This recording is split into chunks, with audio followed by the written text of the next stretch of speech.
Welcome to another edition of Inspired Stories, where leaders share their experiences so we can learn from their successes, how they've overcome adversity, and explore current challenges they're facing. Welcome to another edition of the Inspired Stories podcast, where leaders share their experiences so we can learn from their successes and be inspired by how they've overcome adversity.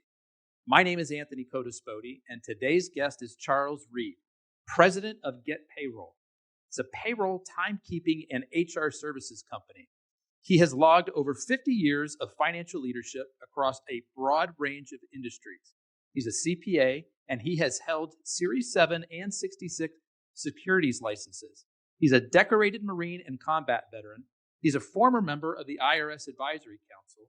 He's one of only 86 people in the last 16 years to pass the U.S. Tax Court non-attorney practitioner's exam, which enables him to represent clients in U.S. tax court without being an attorney. He's the author of 3 ebooks, including the Payroll book, and we'll hear why it's the only book that demystifies payroll with concise, real-world examples. Now, stay through to the end, and you'll be able to get the book for free. But before we get into all that good stuff, today's episode is brought to you by my company, Add Back Benefits Agency, where we offer very specific and unique employee benefits that are both great for your team and fiscally optimized for your bottom line. One recent client was able to add over $900 per employee per year to their bottom line by implementing one of our proprietary programs. Results vary for each company, and some organizations may not be eligible. To find out if your company qualifies, contact us today at addbackbenefitsagency.com. Now, back to our guest today, Charles, CEO, President of GetPayroll. Charles, I appreciate you making the time to share your story today. Anthony, my pleasure. Thank you for having me. So let's start off first with GetPayroll. It's a payroll services company. There's lots of those around. What makes you guys different? Well, our unique selling proposition is compliance. Most of our competitors do a reasonably good job of producing paychecks, or they wouldn't be in business. But what they can't do that we can is provide a level of compliance expertise and professionalism. I'm a certified public accountant. I'm a U.S. tax court practitioner. When there's a problem and the IRS makes millions of mistakes every year, most of my competitors can't handle the situation. They can report what they did, but if the IRS makes a mistake, all they can do is report what they did. I actually take a 2848, a limited power of attorney from every client, which allows me to advocate with the Internal Revenue Service for them. So I can call up the IRS, I can talk to the auditor, I can talk to his boss, I can take it to appeals, I can take it up as far as we need to go, and up to and including U.S. tax court, if need be, to fix a problem. That's what we can do that our competitors can't. And that's a big deal. I've used, I won't mention their name, but one of the big payroll providers in the past. And there got to be some question that came up. I got a form from the city of Columbus, and I don't know what to do. I go to my payroll provider, and I spent months trying to call and email to get somebody who would even point me in the right direction. So I think I can see how having that compliance support on the back end could be incredibly helpful. And that's one of the things that we do. If you call and you talk to one of our people in operations and you're not happy with what they tell you, you just ask for Charles. And if I'm in the office, I'll pick up the phone. If I'm not, I'll call you back. So you can talk to the boss. I once, just as a lark, called ADP and asked for the president. And the switchboard operator said, "The president of what?" And I said, "The president of ADP." And after some back and forth, she told me that he didn't have a phone. And I said, "Okay, you're telling me that the president of a multi-billion-dollar international company does not have a phone on his desk for him to use?" She said, "Well, he probably does, but we don't have access to it." By this point, I'm just cracking up. So I hung up and went on my way. But if you want to call the president of ADP, you can't get a hold of him. You want to talk to the president of GetPayroll, just ask for Charles. You call ADP, you can't even get a hold of the same customer service representative that you talked to the last time. No, and you probably will never get the same person you talk to ever again. So who is GetPayroll a good fit for? What's kind of the ideal company size or industry? What's the profile that fits? Well, we handle all kinds of industries. I mean, I had a profit for a client, restaurants, lawyers, doctors, manufacturers, retailers, you name it. We market basically to smaller businesses, the under 50 employee market. We have some bigger clients and can handle them quite readily, but our competition tends to be pores, and will do anything they can, and they go after the bigger businesses. So our attitude is, we'll take the 95% of American businesses that are under 20 employees, and our competition can have the other 5%. What was the path that led you to GetPayroll? You've got a pretty storied background. I'm curious how you specifically landed here. Well, it'll take a couple of minutes. I'm a Midwestern boy. I grew up in Iowa, graduated from high school at 16, went to work, wasn't happy, wasn't ready for college. At 17, I joined the United States Marine Corps, spent 4 years, 2 years overseas, including a combat tour in Vietnam. I came back, was stationed in Kansas City, met and married my wife. My wife was 10 years older than I was and had 5 kids when I married her. I claim insanity, but we were married for 45 years before she passed, so it worked for us. Got out of the military, realized that my military experience was not valued by business then, as is true now. Most businesses don't understand what military experience brings to the table because they haven't been there. So went to college, got my degrees, BBA, MBA, passed my CPA exam while I was still in graduate school, went to work for Texas Instruments, big operation. Spent 15 years in corporate, large companies, small companies, family businesses, publicly owned companies. Realized I was never going to get to the top in a major business because I didn't have the political skills. I wanted to stab people in the back and toss them off the ladder. So if I was going to run a business, and I grew up in a family business, I was going to have to start my own.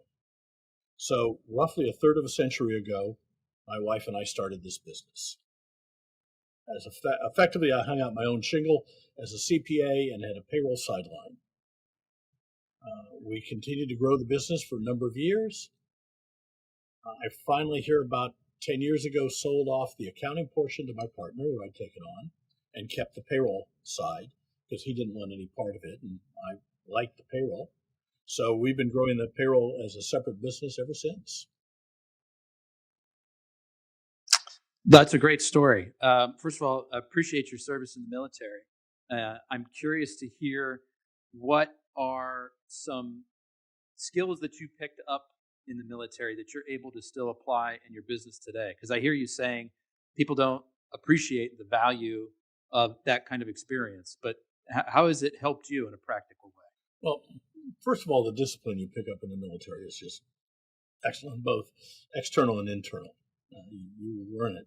And you also learn leadership.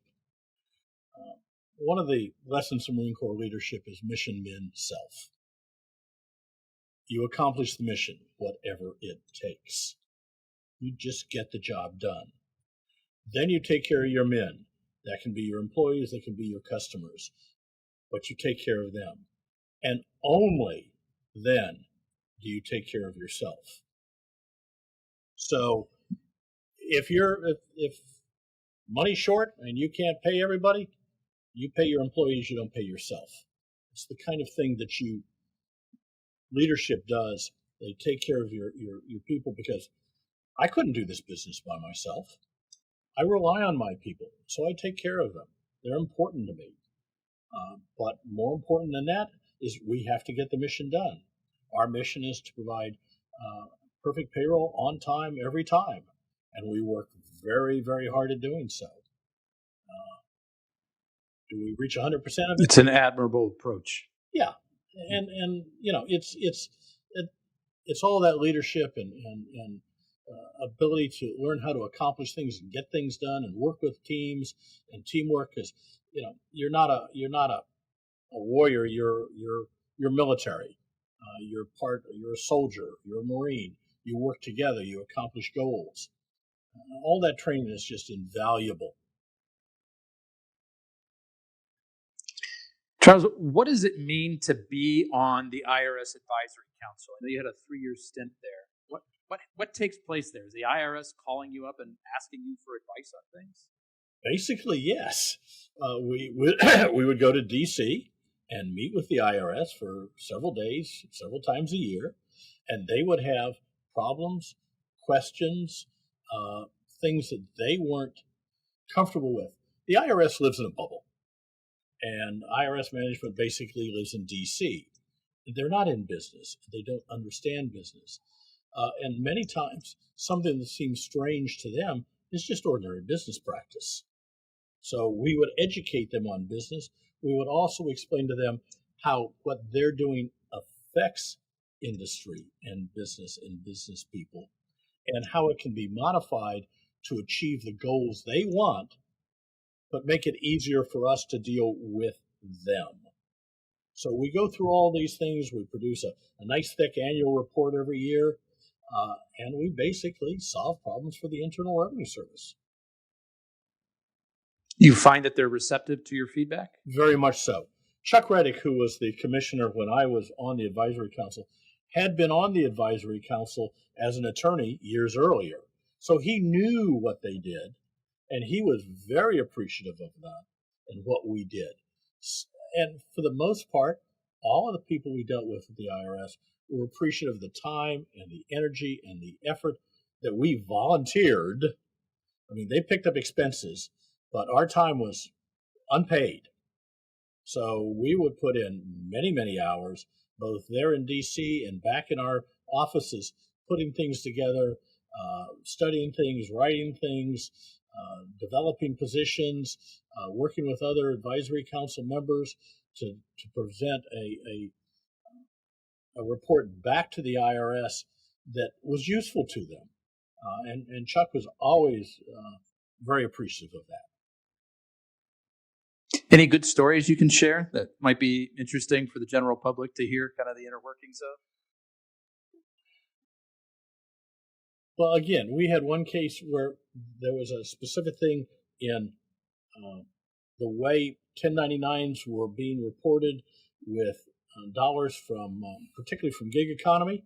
And one of our members was a senior accounting official with Uber and said, well, the reason why it's done that way is this, this, and this.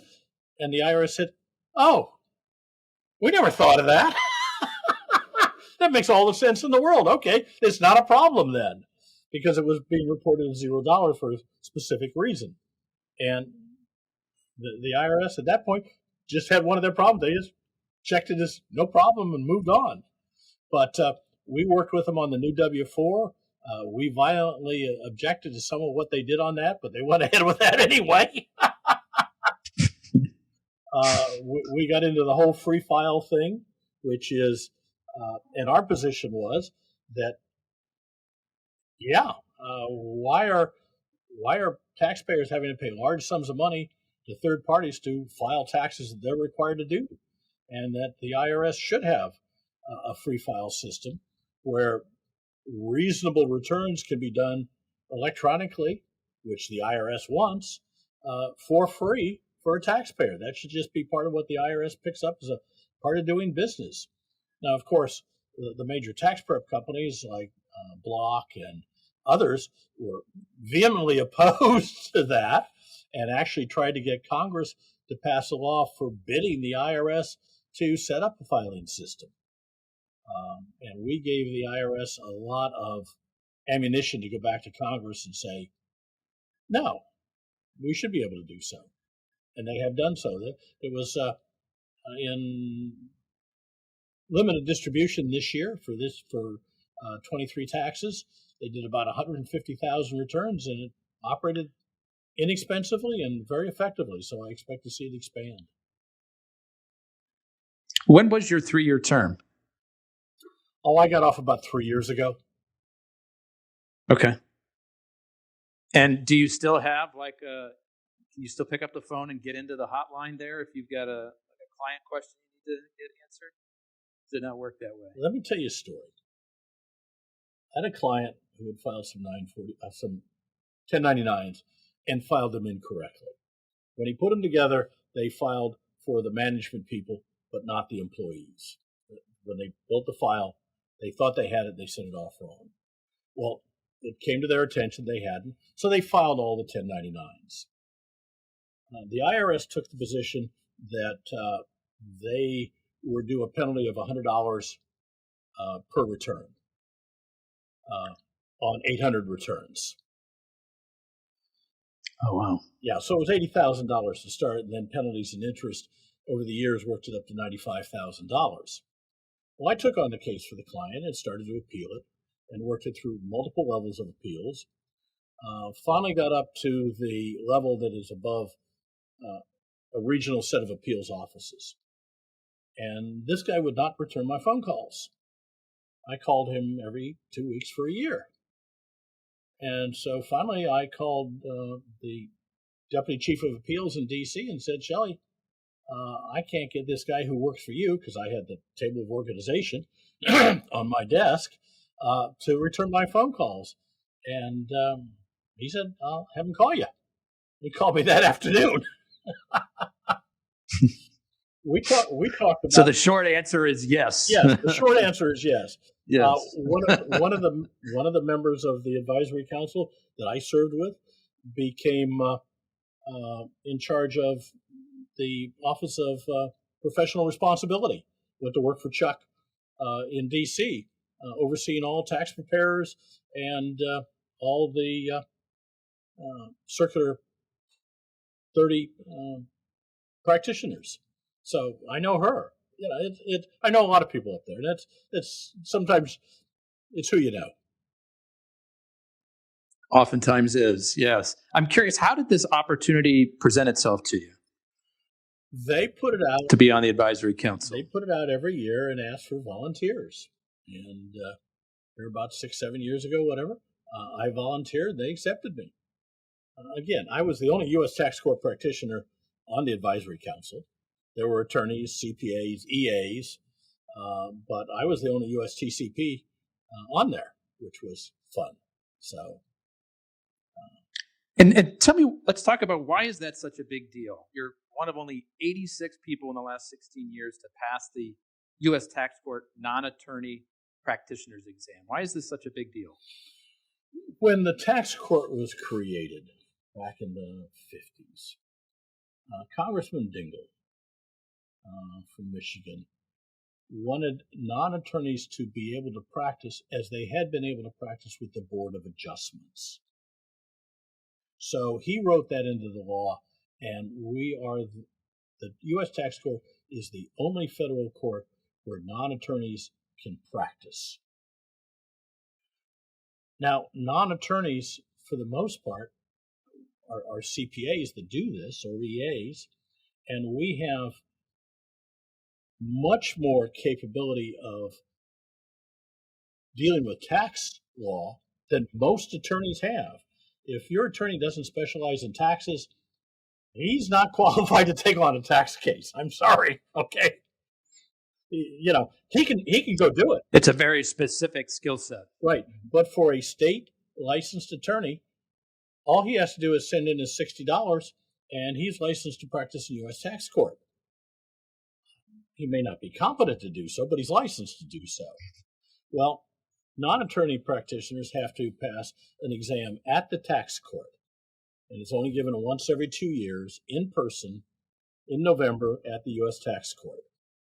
And it covers tax court procedures, it covers legal ethics, it covers evidence, and it covers substantive tax. So you have to prove to the tax court that you know these things and are capable of effectively practicing the tax court. No attorney has to do that, but non-practitioners do. The tax court really would prefer, and all the tax court judges are basically attorneys, would prefer that we be attorneys, but the law is set up that we don't have to be. And in many cases, we're far better equipped to deal with the law aspects than most attorneys. Now, good good tax attorneys, don't misunderstand me. They know what they're doing. Absolutely. They're also going to charge you an arm and a leg, and properly so. And for my clients, the only charge is the additional filing fees, which for a tax court petition is $60. Well, that's extremely reasonable. And if they're broke, we can file it pro se and without a fee. So, well, you're a man with a heart, it seems like, as well. Well, my clients are my men, and I take care of them. Back to the Marines. Yep. Back to your lessons from the military. Absolutely. All right, Charles, let's talk about the book for a second. It's called The Payroll Book. I'm looking at it here now on your site, thepayrollbook.com. It says it's the only book that demystifies payroll, clear, concise, and real-world examples on how to tackle payroll. What was the inspiration for writing this book? Well, I get questions from customers, employees, potential customers, strangers at parties all the time about payroll. And there's nothing out there in the literature that really is approachable. The only thing out there is the payroll source from the American Payroll Association, which is $600, and it is designed to train payroll professionals to become certified payroll processors and pass the exam. It's not a very approachable book. I have it. So I said, I'll write something. So 2 years later, I had a book. It was a lot more trouble than I thought. I used Wiley as the publisher, and they brought a lot to the table, believe me. I've published ebooks, and this is a real book, and having a professional publisher house to help me with the editing and the design and the layout and the index was incredible. Made it a much better book. But it is an approachable book. I refer to it as 30 years of wisdom distilled down to 95,000 words. It goes over payroll. It goes over how to do it, how to calculate it. It goes over the payroll laws. It goes over record keeping. It goes over a number of things that are associated with it. And it's not just designed if you're using a payroll service bureau. It's designed for somebody doing payroll. Of course, our name and number's in there. If you don't want to do it yourself, you can give us a phone call, and we'll be glad to take care of it for you. But it has lots of stories. It has pitfalls, horror stories, and so on.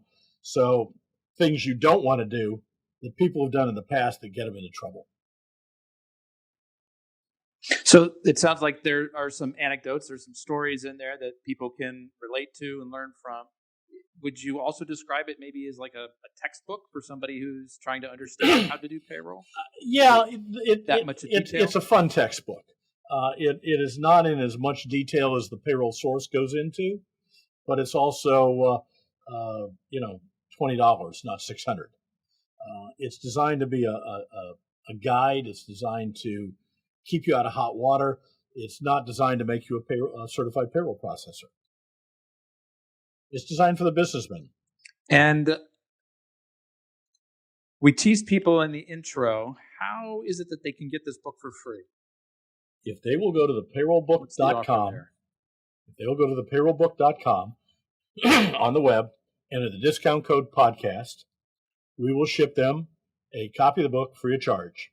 No shipping, no handling, no nothing. If they're interested enough to go to thepayrollbook.com, it's theirs. As long as supplies last. Completely free. Completely free. That's a generous offer. So somebody's listening to this, they're like, I might do that. That sounds interesting. Give them a little teaser, some more about what might be in there, like a couple of highlights for them. Well, for instance, 45S, which a lot of people don't know about. It is a tax credit. If you give your people time off, you can get a tax credit for what you pay them. Wow. Now, it has to be a certain kind of time off. It has to be FMLA-related time off. But if you're not subject to family medical leave, and most businesses aren't, if you give somebody time off because they're sick, they're taking care of a sick family member, they just need a mental health day off, you can get up to a 25% credit from the government for what you paid them. You just have to have a policy in place and track it. That's all you have to do. And then on your tax return, you put in the number, get your credit. And is this something that is on the federal income tax return, or are these in the payroll tax returns that get submitted? Where do they notate this? You do it in your payroll, but it goes on your income tax return. Got it. Okay. That's a good one, right? It is. How about another one? You got another good one there? There's a story in there about a CPA, and he was taking all of the compensation as distributions and not paying any Social Security or Medicare. IRS came in and said, no, we're going to deem part of that as compensation, half of it. And now you owe tens of thousands of dollars in Social Security and Medicare taxes, plus penalties and interest.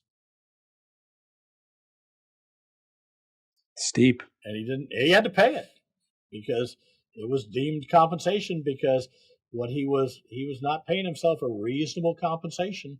And the IRS has the power to come in and say, no, part of that's compensation. You owe payroll taxes on it. And you can fight it in court, but you're going to lose. So that's not something you can do. Another one, and this is a big one for small businesses, classification. Are these people employees or are they 1099ers? And I've seen businesses get fined tens of thousands of dollars for misclassifying the workers and then have to pay the taxes. So if you're not sure whether that person is really a 1099er or an employee, you need to find out. And you need to know, and you need to be able to defend it in court if necessary. It's not a choice. And so how would somebody go about finding that out? It's in the book. You can also file a form with the IRS listing the details of this person and what they do. And I guarantee you the IRS is going to say they're an employee. Okay? So you just need to know and deal with an expert, somebody who understands this and can say, yes, they're a 1099er. No, they're not. Or it's a gray area and you take a risk. Some of them are clear cut. Some are not. Because it's a preponderance of evidence, and the rules change. They changed again this year in March. The Biden administration put in a new one, and they said if what the worker does is integral to the business, they're an employee. And I don't know of any business that pays people whose work is not integral to the business. Okay? Why else would you be paying exactly. them? So basically, the IRS said there are no independent contractors in that phrase. Now, there's some other things. It's a 6-part test and so on. But it's going to be a lot of case law developed on that particular phrasing over the next 10 years. And I don't know what the outcome's going to be. So you got to be careful. And how did that specific rule get changed? Was this an act of Congress that pushed it through? Is it an IRS memo? How does that work? It's a Labor Department regulation under FLSA, Fair Labor Standards Act.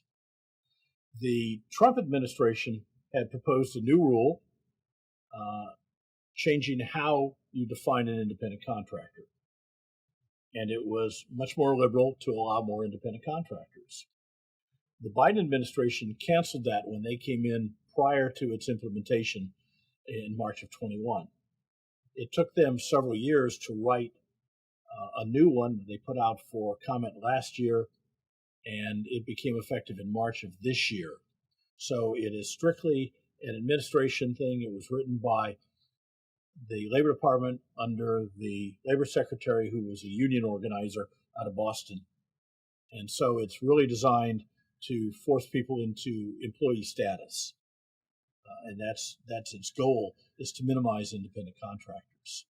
I have a couple of videos out of my YouTube channel, GetPayroll on YouTube, if you're more interested in some of the details. So that's interesting. For the uninitiated, it seems strange that something that impactful could happen without having to go through, I don't know, a more formal process of, getting voted on by members of Congress or whatever the traditional avenues are for approving these types of big changes. Well, this is part of the whole problem with Chevron, and which is under attack at the moment. The case Chevron versus, where the Supreme Court gave a lot of credence to the bureaucracy, and the current Supreme Court, which is a little more conservative, is chopping away at that and saying that these things don't belong in the bureaucracy. They belong in the halls of Congress, and Congress needs to be making these decisions. So, but a lot of Congress is too busy out trying to field campaign contributions to and get very wealthy, as opposed to doing what we send to Washington to do. You and I both know the number of congressmen become millionaires while in office is just ridiculous. So maybe it's more efficient to have this other avenue to get things done. It's easier. Then the congressmen don't have to worry about it. They just delegate out the authority to a bureaucracy who is unelected and who you can't get a hold of, and you don't have any control over, and they do whatever they feel they want to do. And they, of course, are influenced by the current administration, but as we refer to it, the swamp exists in D.C., and it is self-perpetuating and unelected, and in many cases, okay, look at the IRS. It's 100,000 civil servants that have no profit motive, don't understand business, and for the most part, don't care. Now, they're good people. Don't misunderstand me. They're fathers, mothers, brothers, sisters, sons, daughters. I've met a lot of them. Most of them are nice people. But they're bureaucrats. They're civil servants. They work their 40 hours a week and go home. They take their 30 days vacation. They get that nice retirement. They don't have the same profit motive that entrepreneurs have, that business people have. Okay? Any retirement I have, I earned. Okay? I saved. I invested.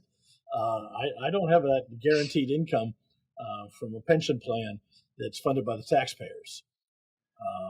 And if the job requires, the mission requires I work 60, 70, 80 hours that week, so be it. I was on a panel one time, and somebody asked me about work-life balance for entrepreneurs, and I just cracked up. I said, for the beginning entrepreneur, there is no such thing as work-life balance. It's just work. And if you don't have a partner that understands that, you got a personal problem as well. So it was a nice thing about going into business with my wife. She understood it. That's great. I want to go back to an earlier point that you were making about in the book about reasonable compensation. What advice do you have for people to avoid that pitfall? 50%. Whatever you take out of the business, 50% needs to be compensation. 50% can be distributions or dividends. That's up to a couple $100,000. Once you have a salary of, say, $200,000, $250,000, you can probably take the rest as distributions. Okay, but up to that point, 50-50. We found over the last 30 years, and my partners found, and other tax practitioners have found, that a 50-50 rule basically will keep you out of trouble. Now, years ago, a senator proposed an 80-20 rule, but that was never made law. So 50-50 seems to work.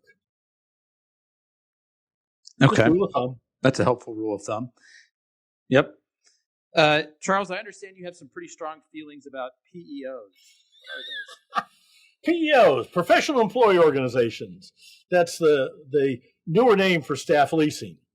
And you know why they changed it from staff leasing? Why is that? Because a bunch of them went to jail because they were crooks. It was a way to shift taxes and not pay them. That's what the industry was designed to do in the beginning, is to avoid taxes. And a number of people took it too far and went to jail. So the industry decided, well, we can't live with being crooks, so we're going to change the name of the organization to Professional Employee Organizations. And their job. Did they change how they were handling the taxes as well? There were some laws that were changed that forced them to mend some of their ways, but they're very expensive. They really don't do most of what they say they do. Okay, for instance, they're supposed to handle the HR. Well, if you're a small business, say you're 10 people, and Sally has a personal problem with her boyfriend, she doesn't call the PEO. She comes cries on your shoulder. Okay? Henry's having a problem with his wife. He doesn't call the PEO for advice. He goes to the boss and says, hey, boss, what the hell am I supposed to do? She wants this, and you know, the HR stuff doesn't go away. And I promise you, if something happens and they have a lawyer that says it's an employment problem and we're going to sue, they're not going to sue the PEO. They're going to sue you. So I'm sorry. It doesn't avoid the legal responsibilities. The one nice thing they do, if you want a Cadillac insurance policy for your employee benefits, they will give you one at a Cadillac price. Not a problem. If you want a Ford, they don't offer them. So your short and to the point message is, I don't like PEOs, stay clear of them. They're overpriced. They're not really helping. They don't help. They're overpriced. I have never seen a PEO for a client where I couldn't go in and save them at least $1,000 per employee per year. Oh, wow, that's significant. So why are people attracted to them? What's the sales pitch that they're buying into? Why do people buy snake oil? Why do people buy timeshare? What do they think that they're getting with the PEO that they're not? They think they're getting an all-in-one solution and they don't have to do anything. They think they have somebody that's going to protect them and assume the responsibility and the liability. And they don't. And when the problems come, they leave because they realize they got sold a bill of goods. But only when the problems arise. And in the meantime, they're overpaying for protections they don't really get. Charles, do you have any suggestions for people who are trying to get the IRS to abate a penalty? Sure. First of all, answer every correspondence you get. I don't care if you get the same letter and you've already answered it 2 weeks ago. Send a copy of your response.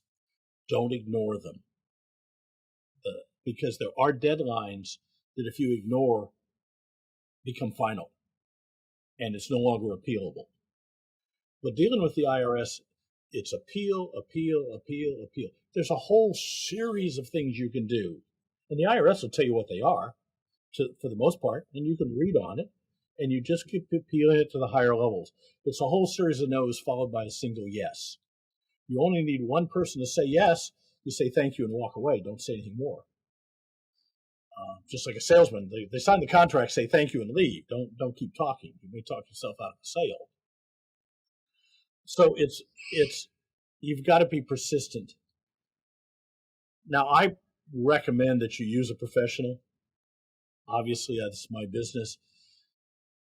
But I have a specific example that'll tell you why. Because it gets personal. And here a few years ago, the IRS made a mistake on my company's payroll and said I owed this money. And so I called the guy and said, hey, you're wrong, and here's why. And I got one of these revenue officers that was not very good with customer service. Let's just put it that way. And he told me no. And I could hear my voice getting louder. And I'm starting to literally shout at this guy over the phone. In the back of my head, I'm going, Charles, don't do this. This is not good. But he was he whatever. Anyway, he then proceeded after the conversation to file a lien on my business, which he couldn't do under regulations. Wow. Yeah. And so it took me 2 weeks. This was COVID. it took me 2 weeks to get a hold of his boss. And his boss said, no, that shouldn't have happened. We'll release the lien and it'll all go away and everything's fine. And it was. But that brought home the fact that when it's personal and it's your wallet and your pocketbook, your emotions get in the way. I don't get that way for clients because I'm not personally, it's not my wallet. And so I can be much more distant. You're level-headed when you go into it. And if they say no, I say fine. Let me talk to your supervisor. Let me go file this to appeal it. Let's go to a due process hearing. Or if need be, file a petition with the U.S. tax court and get a whole nother bite at the apple with a whole different appeals division and so on. Lots of things you can do. But when you're emotionally involved, you can get really stupid like I did. When you're doing it on behalf of a client, when you're the professional that's representing the client, you can do it more matter-of-factly. You logically understand what the steps are. If we run into a closed door here, we can go through this avenue over here. But right, when emotions are running high, you're not thinking clearly. You go into fight or flight mode, and it's fight. Exactly. Because those are your dollars. I'm a Marine. It's always fight.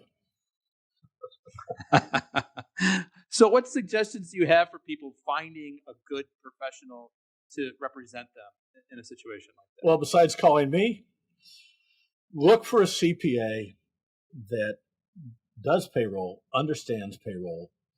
If you're in an employment tax situation, if you're in an income tax situation, look for a CPA who understands your business, deals with the IRS on a regular basis, handles these kinds of appeals, knows what they're doing, get suggestions from other people you know, but look for somebody that you can deal with that is experienced and understands. Believe me, I am far, far, far better dealing with the IRS now than I was 30 years ago. I know a lot more. I've got a lot more experience. I've got a lot more training, a lot more understanding. I've got my tax court practitioner's license. I've got my IRS Advisory Council experience. You know, all these things, other people have them too. Don't misunderstand me. And there are other very talented, experienced individuals out there to do this for you. But there's a lot of people who will take it on if you write them a check and won't get the results. So you need to vet them very carefully and make sure they can do this and know what they're doing.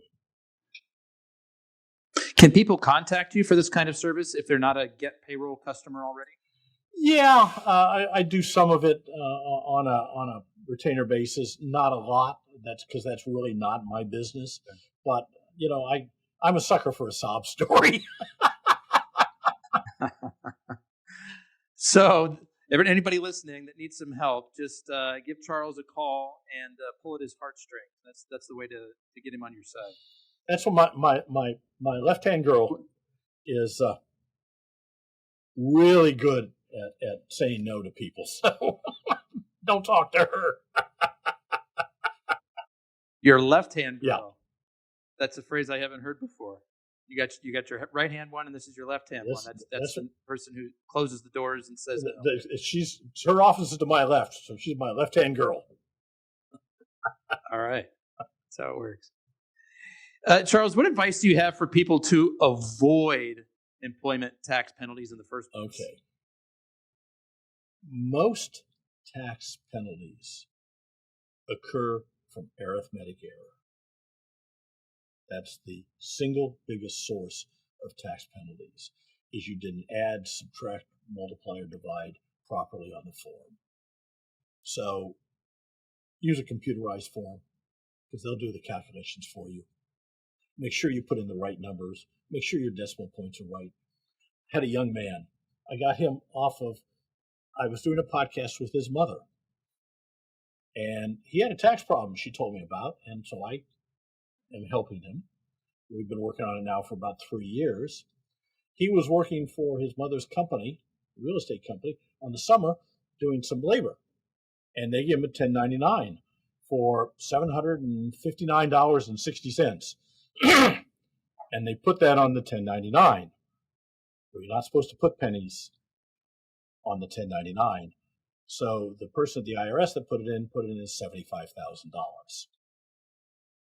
And they've been stealing his refunds ever since. So we have gone through several layers of appeals. Everybody agrees that it's wrong. We've sent him the 1099. I mean, he was an 18-year-old high school student, 17-year-old high school student. Okay, he didn't make $75,000 in the summer moving files. Okay, everybody agrees that it's a mistake. But after 3 years, we still don't have his refunds back. It's wow. We've talked to the practitioners hotline. We've talked to other people. It'll get fixed, but it takes time. So back to the original question. Use software. Use software to make sure your numbers are right. That's one of the important things. The other thing is you need to know what you need to do. And if you don't know, find out. You need to know what you need to file and when you need to file it. Because not filing it and not filing it on time, both are penalty situations. You need to know what you need to deposit and when you need to deposit it. Because failure deposit's a penalty, late deposit's a penalty. So those 5 things will solve most of the problems that you create. Now, on the other hand, the IRS makes millions of mistakes a year. I've had them lose electronic files. Okay? Literally. I've had to send them the electronic acknowledgement of a payment for them to go find whatever they did with it because it's not in the system right. The IRS uses obsolete technology. Some of this stuff goes back to the 1960s. They don't have the budget. Wow. They don't have the expertise. A number of years ago, they spent billions of dollars trying to modernize everything and gave up.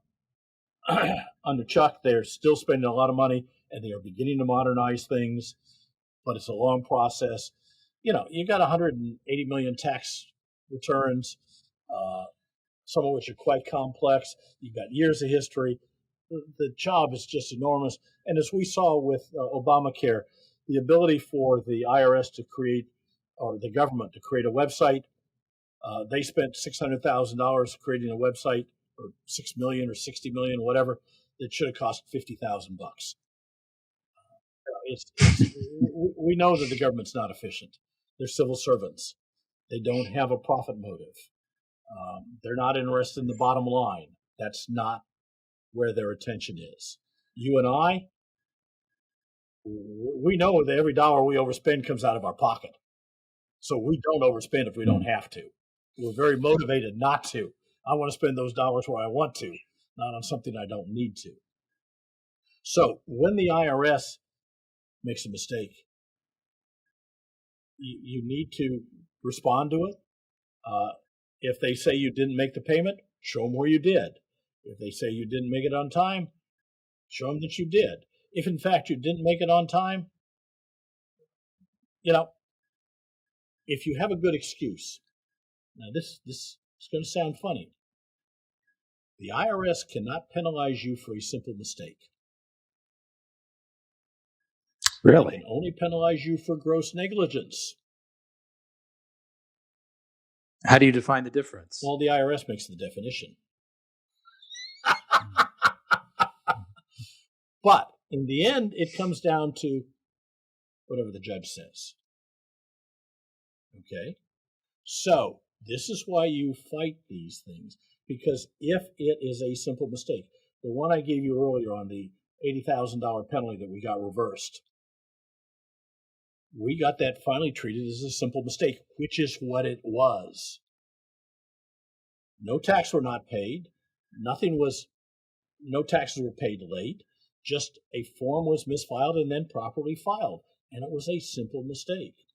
And so we got that penalty and the interest all reversed out because we fought it all the way. You only need one yes. But if you can get anyone to agree, yeah, that was probably a simple mistake, you're home free. Charles, I'm curious, with your connections, what are you hearing?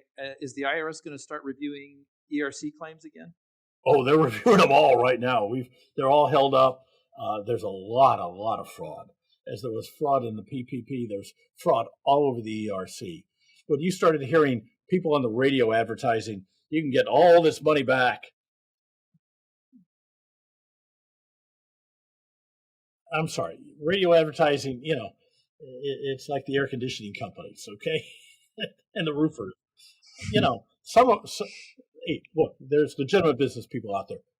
Don't misunderstand me. We did ERC claims for our clients, okay? We have a number of them that we said, no, you're not eligible. You don't meet the criteria. And they've come back to me and said, well, so-and-so said we do, and they're willing to file it for us. And we're going, you don't meet the criteria. You're going to have problems. And some of them did it and are having problems, and some of them will have problems because they are effectively fraudulent claims. And when they're audited, they will lose it, and then they will have to pay it back. The IRS set up a program that if you filed an ERC claim that was not appropriate, you can reverse it, and you only have to pay back the amount that you kept. You cannot pay back. You don't have to pay back the amount you paid a promoter, which is incredible. The IRS has now said, yeah, you got scammed, and we're going to pay for it. That was one I never expected to see. But they put that in place earlier this year because the ERC fraud was so prevalent. It's a big deal. Let's shift gears for a moment, Charles. How about discussing a big, either personal or professional challenge that you've had to overcome in your career and some lessons that came from that? 2. A couple of years after we were in business, I lost my eldest daughter. She died of ovarian cancer. She came and lived with my wife and I while she died.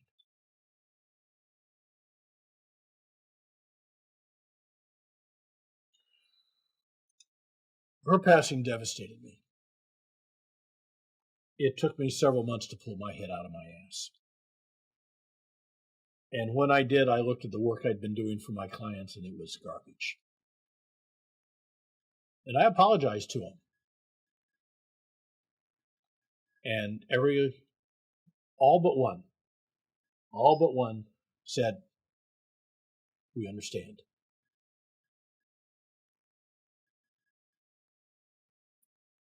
And that was a very humbling experience. I got good clients, let me tell you. I value them, they value me. A lot of them, some of them have been with me 30 years. Some of them, the clients are the kids, the people I took on originally. So, you become friends after 30 years with these people. So that was a major thing. I take care of my clients, they take care of me. The next one was 9 years ago. I lost my wife.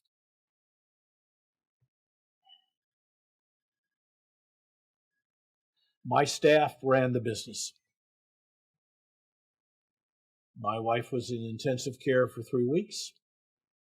I would come in by the office in the morning on the way to the hospital and stop by on the way back for maybe 5 minutes. And for months, between ICU and intermediate ICU and then in-hospital rehab, and then rehab at the nursing home. My staff ran the business. I just signed letters.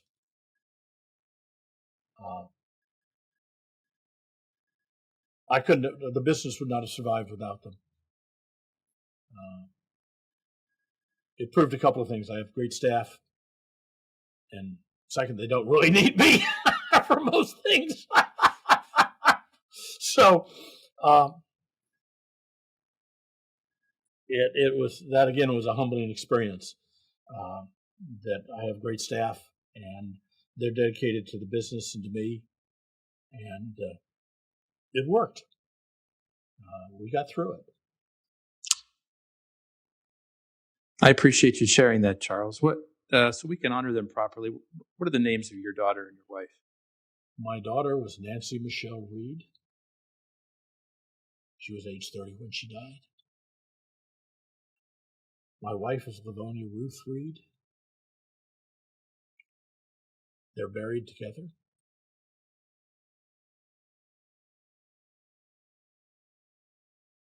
Yeah. What advice can you give people who are experiencing a tragedy that feels like there's no coming back from? Something that is just crushing them.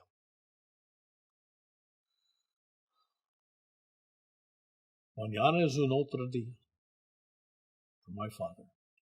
Tomorrow is another day. And this too shall pass. When my wife died, I seriously considered just laying down and dying. Many men do. And I had a business and responsibilities, and the sun came up the next day, and I got up and got dressed and went to work.